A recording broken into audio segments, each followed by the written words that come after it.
অন্তর্বর্তী সরকার ক্ষমতায় এসে যখন ব্যস্ত দেশের অর্থনীতি সংস্কারে, তখন হঠাৎ করে গত মাসের শেষের দিকে এসে অস্থির হয়ে ওঠে সাভার, আশুলিয়া, গাজীপুর, নারায়ণগঞ্জে অবস্থিত তৈরি পোশাক শিল্প কারখানা।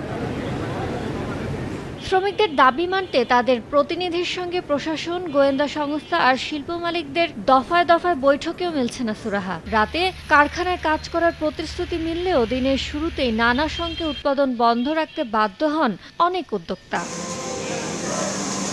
নিট পোশাক শিল্প মালিকদের শীর্ষ সংগঠন বিকেএমএ বলছে, বাংলাদেশের পোশাক শিল্পকে ধ্বংস করতে তৈরি হচ্ছে এমন অস্থিরতা। দাবি তো রাজপথে হইতে পারে না, আর সরকারের মাত্র 1 মাস, তাদেরকেও তো বসে একটা সময় নিতে হবে, সবকিছু সেট করতে হবে, এরপরে না সরকার অ্যাকশনে যাবে বা কি করবে সেটা সিদ্ধান্ত নিবে।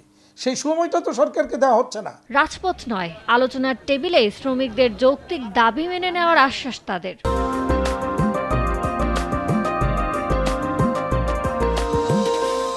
শ্রমিকের ন্যায্য দাবি আমরা কখনোই আনএড্রেসড রাখি না, আমরা সেটাকে সমাধান করি। অর্থনীতিবিদরা বলছেন, ষড়যন্ত্র বাস্তবায়ন হলে বিপাকে পড়বেন শ্রমিকরাই, তাই অশুভ শক্তির বিরুদ্ধে রুখে দাঁড়াতে হবে তাদেরই। তারা যদি এই নিজেদের শিল্পের যে কর্মসংস্থানের বিনিয়োগের ভবিষ্যৎটা না বোঝেন বা তাদের যে প্রয়োজন এখানে সে যদি তারা না বোঝেন, তাহলে কিন্তু তখন পুরো শিল্প যদি একটা ঝুঁকির মধ্যে পড়ে যায়, তখন তাদের কর্মসংস্থান থাকবে না। উস্কানিতে পানা দিয়ে তাদের নিজেদের ভালোটা নিজেদের বোঝা উচিত। শ্রমিকদের দাবির মুখে আলোচনার মাধ্যমে বাড়ানো হয়েছে তাদের টিফিন বিল ও হাজিরা বোনাস।